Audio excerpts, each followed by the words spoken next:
I'm Duncan McLeod, and this is TC Daily, the technology show brought to you by TechCentral. If you haven't subscribed yet, please do so. youtube.com/TechCentral is the address to do it. Or why not subscribe to our daily newsletter as well, and you'll get notified every morning at 5 a.m. about all the latest tech news, local and international, as well as our latest tech shows. You can do that at techcentral.co.za/newsletter. Now, my guest in the studio today, his name is Joao Zoio. No, I'm mispronouncing that. How do you really pronounce your first name?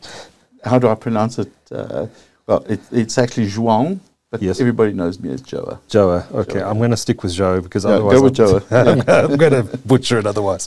Yeah. Joao, you are CEO of a company called Acumen Software. Correct. And you're that's the company behind a new app called, is it new? How old is it?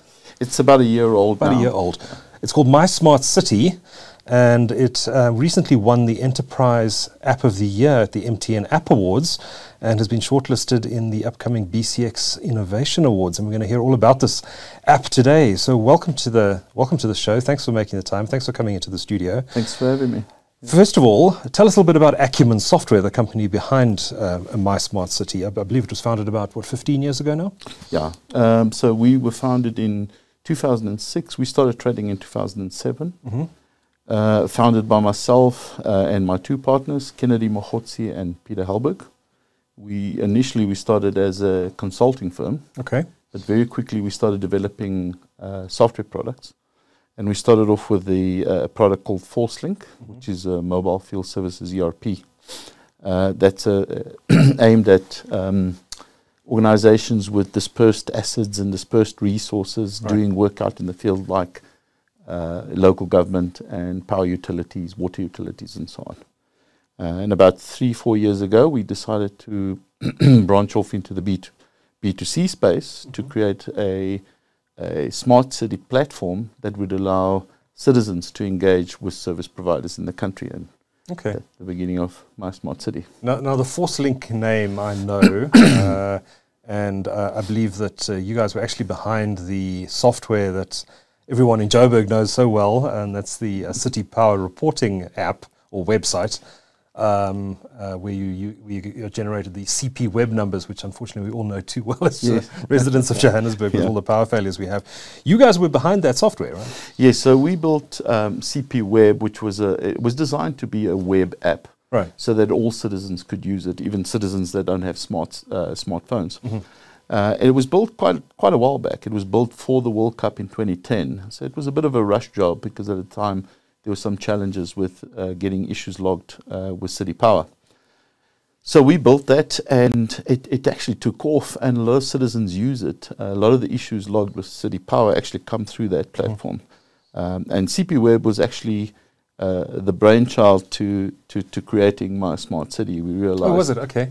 Yeah, we realize there's a need. People want to engage directly. They don't want to sit on call centers. They want to talk directly to the service providers. And that's how we came up with My Smart City. Yeah. And the city's still running it today in 2022. It's still running today, and it's got a lot of users, actually. Yeah, I'm sure it does. Most of the city of Johannesburg, probably. Yeah. So you've actually been through a couple of funding rounds now as well, specifically, I believe, for My Smart City. You've been through a Series A and you recently completed a Series B. Take us through that and who you raised money from. Yeah, so we raised the money through an organization called Empowerment Capital, an investment company that does empowerment investment. So they invest on behalf of large organizations that want to do empowerment investments. So the first round we had investment through the investment arms of Capitec and SAPI, and that was in 2021. Beginning of 2022, around March, we raised Series B, and that was solely from the Capitec investment arm, a company called Mvelo. Okay. And can you disclose what sort of funding you've raised and what you're using the money for? Well, look, we've raised in total about 30 billion rand, and we've used it to launch the product, to expand the product. So we built a proof of concept about 4 years ago, and we needed to expand it and make it ready to launch. So we've been growing the product. We've been launching the product, getting it out to the various municipalities and to the public, and further building further technology on top of that, further functionality on top of that. Right. Okay. So take us through the app. What does it allow you to do? Do you work with, which municipalities do you work with? Is it fairly complex to create that integration between the consumer and the back end of the municipality? Take us through what's involved and what the app can do. Okay. So My Smart City, we designed it. The concept was to create a smart city solution that allows all citizens in the city to engage their service providers. Right. So the idea is to eventually grow it to touch every single service provider in the city, and you have it on one platform. And we broke it up into various sectors. We started off with municipalities. So there are a couple of services we all have: electricity and water, and that's in our houses. Mm-hmm. So the power utility and water utility are important to us. Now we're also getting fiber in the house. Most people have fiber in the house, so that's becoming very important. The moment we leave our house, we have services that are not on our premise, like the roads, the parks that we use, etc. Mm-hmm. So we started off with those services and allowing people to engage those service providers. So rather than you sitting on a call center and trying to call your municipality to let them know that you don't have power, we log it on your behalf. Mm. Now, in some cities, so that's the one component, right? And I'll explain how we've expanded throughout the country. The second component we want to do is a job creation platform. We want to create disruptive, gig economy type jobs on the platform. Mm-hmm. We've launched the first pilot in Cape Town at the moment, and we've only got 2 services for now. So you can get a domestic or a gardener, but we aim to expand on that. And the idea is to create jobs. So we're aiming for 50,000 jobs in the next 5 years that we want to create in this space in South Africa.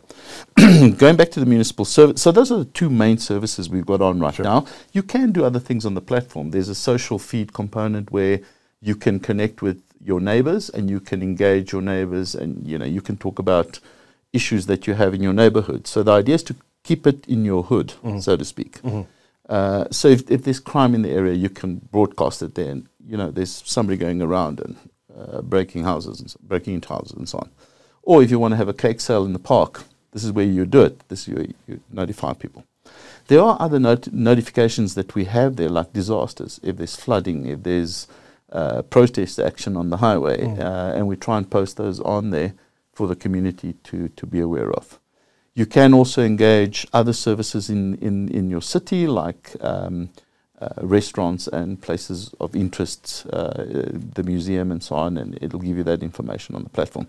But at the end of the day, we're focusing on the 2 main areas: municipal services and the disruptive services. So the municipal services we launched about a year ago, actually a little bit more than a year. We started off with Johannesburg and Cape Town. We moved to Tshwane, Ekurhuleni, and eThekwini. Mm-hmm. We've stopped there for now, and I'll tell you why. Because not all cities are ready for us. Right? So what we've done is we've built a dispatch center at our own cost, where we've got people that chase up things on behalf of citizens. So even when we're not connected, we still get our answers. We're persistent, and we send through emails, and we keep chasing the issues and give citizens the feedback. But in cities like Cape Town, we're fully connected. Mm-hmm. So Cape Town's got a standard API geared up to allow third parties to engage with them. Right? Oh, wow. Yeah. And that works very well. We're fully connected there. So when you log an issue in Cape Town, it goes to the right division within the municipality, and we get the feedback. Was that API fully developed before you guys came along and asked for the integration, or did you help them develop it? The API was there. My understanding is we were the first to use it. Okay. Yeah, but the API was there. I think City of Cape Town was prepared for it. That's pretty forward thinking. Yes, very much. So we connected to them quite easily. And then I believe there was another company that connected after we connected. Okay. More recently, we've connected with Eskom. So we've been in talks with Eskom for quite some time. And we've connected with Eskom, and then lastly we've now connected with Sunroll. for potholes. So we're sending through potholes. So I believe you're behind, Fikile Mbalula, the Minister of Transport, announced a few months ago that SANRAL was launching a pothole reporting app. I believe you're behind that. yes, we built that app for SANRAL, yeah. Okay. Pretty much on the same technology and the same approach that we took with My Smart City. Yes. Yes. Okay. How's it working out? Well, we're forwarding all the potholes through to SANRAL. Okay. And we're starting to get feedback on those. So, yeah, it's getting there. All right. Yeah. All right. So you mentioned Cape Town and the API. Has it been trickier to integrate with Tshwane and Joburg and the other cities?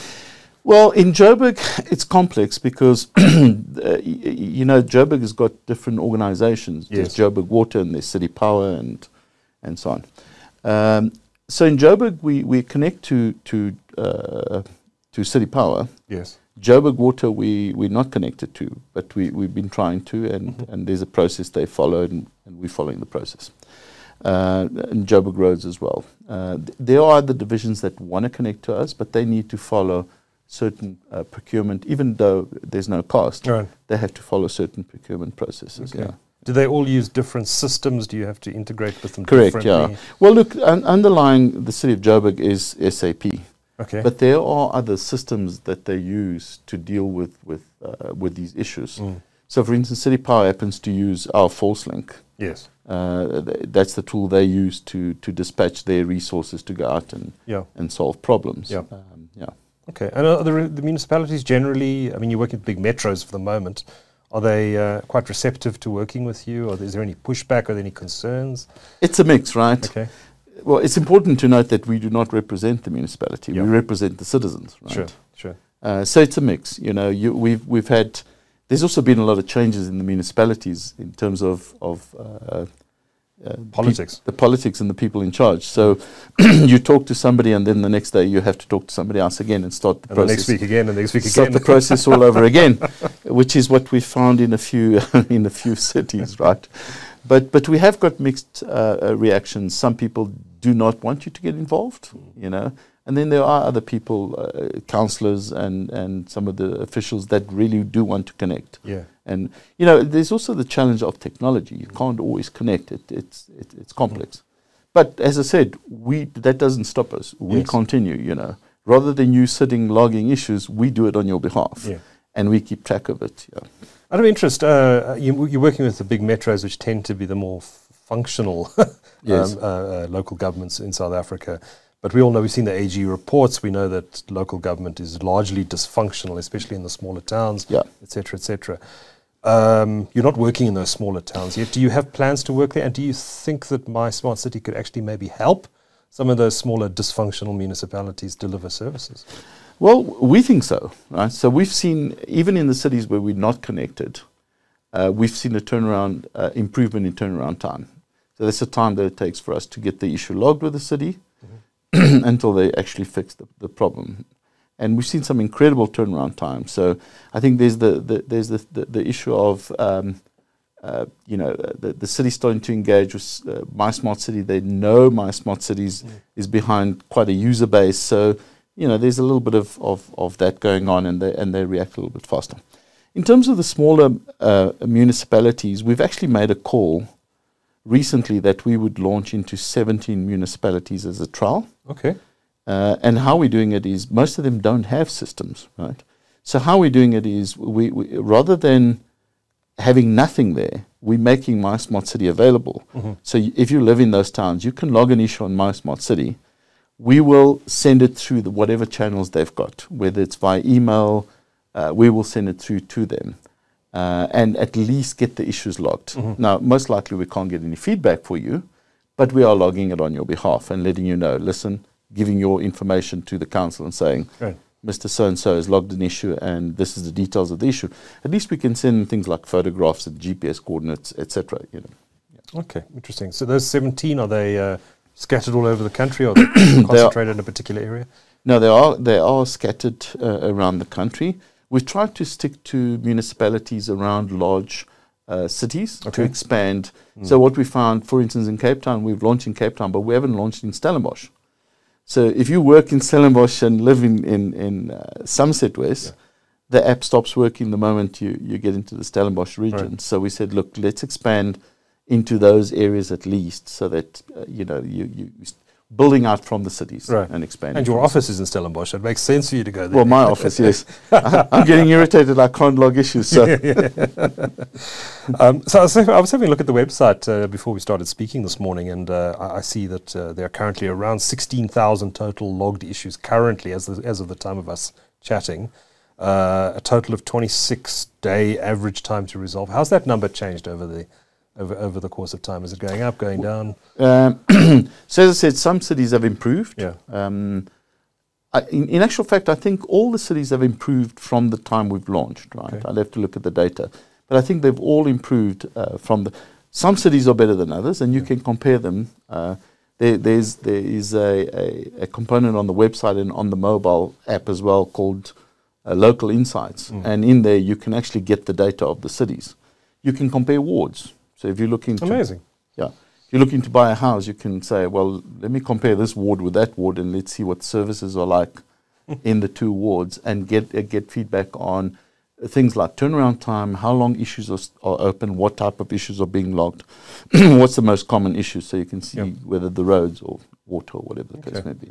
That's quite interesting, because I was having a look at your website, and there's an interactive map available where you can drill down.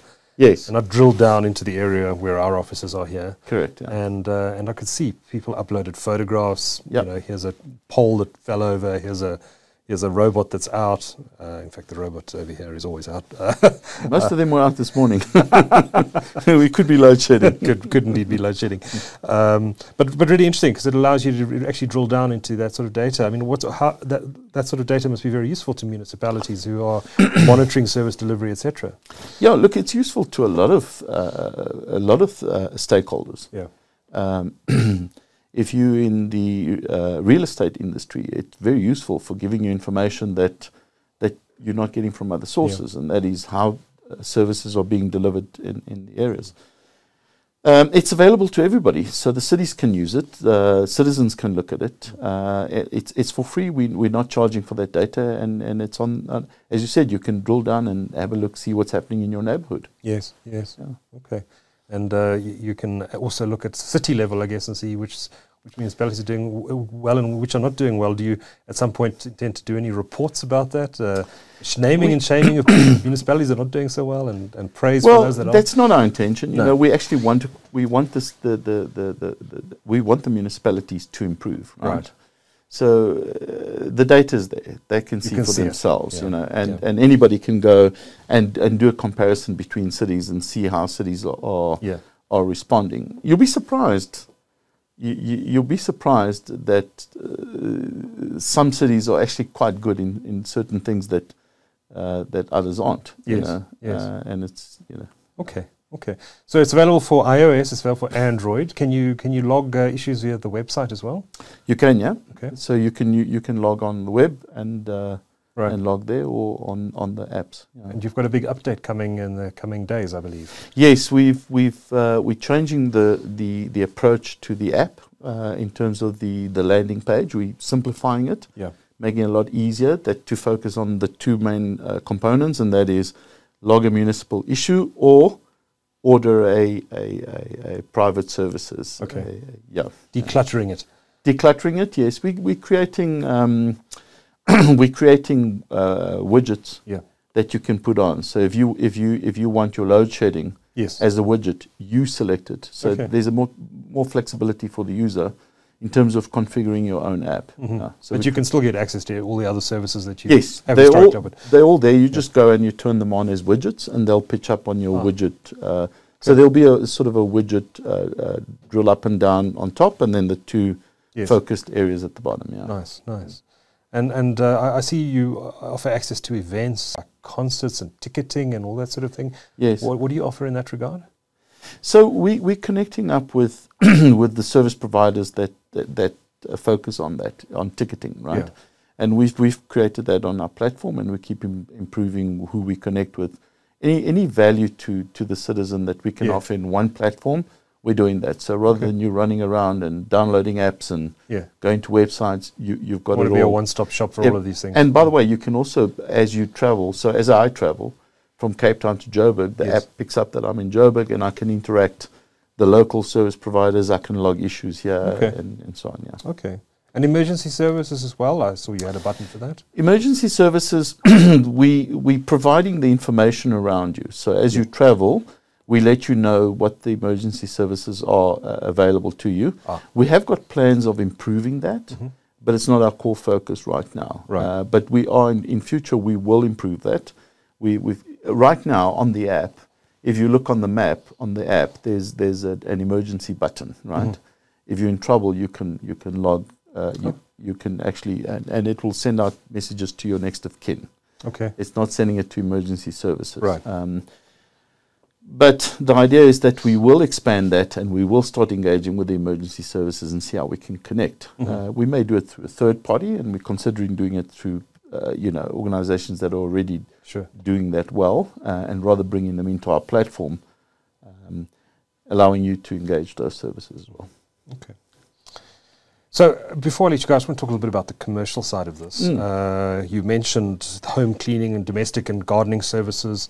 I presume you're looking to expand that. You spoke about the gig economy. Yes. I presume this is one of the areas where you're looking to monetize this platform? Correct, yeah. So up until now, we've not made any money on the platform. It's been a service that we've provided. We made a decision that we would not advertise on the platform. We do not sell any data. And that's not how we're going to monetize the platform. We would monetize the platform by taking a commission on the services that we will provide, right? And those we're starting to do now, as I said, in Cape Town. We'll take a commission on those services. The difference between us and other service providers is we're trying to create a reliable service. So when you order domestic from us, the domestic will pitch up in a uniform with an ID and a barcode that you can scan to confirm they've been trained and certified. You'll vet them. We vet them. They don't get onto the platform unless they've actually been and passed our training. And part of that training is things like etiquette. How do you deal with when you come to somebody's house? They're using a lot of technology, which is challenging at the moment, but we're going to get there. So everything that they do is on the phone. When they arrive on your site, afterwards, after completing the job, they'll fill in a questionnaire that we set up for them, and so on and so forth. Yeah. So we'll see how that goes. Yeah. We're going to expand from that into. We did a survey of our user base, and I think we found about 11 services that we will be launching. Okay. So this would be things like plumbers and electricians? No, we're actually staying away from those, right? Okay. So our criteria is it must create jobs. So that's the first thing. We need to create jobs. So we need to take people that are not employed and try and employ them. It must be repeatable services. So it must be the type of services that you would use on a regular basis, rather than a plumber electrician that you might call once a year. Plumbing electricians would be qualified services, and they already have work. We may bring them into the platform later, but that's not our focus. Okay. So some of the services, just out of interest, is that our survey came up with services like car washing. People to come out to your house or your office and wash your car. Hairstylists to come and cut your hair at home, and I think that's obviously a product of COVID. People got used to that. Home haircuts, yes. Home haircuts. And things like dog grooming and dog walking, and they gig economy. They're disruptive services. They're the type of services that you would normally not hire. Yeah. But because it's convenient and it's rated, and you can see the photograph of the person and comments of what other customers have said, you'll use them. Yeah, and that's the plan. Fantastic. Now the website is mysmart.city. Correct. Yeah. Okay. Cool website, and of course you'll get the apps in the Play Store and the Play Store. Apple App Store. Correct. I said that wrong. I said the Google App Store and the Apple Play Store. App Store and the Play Store from Google.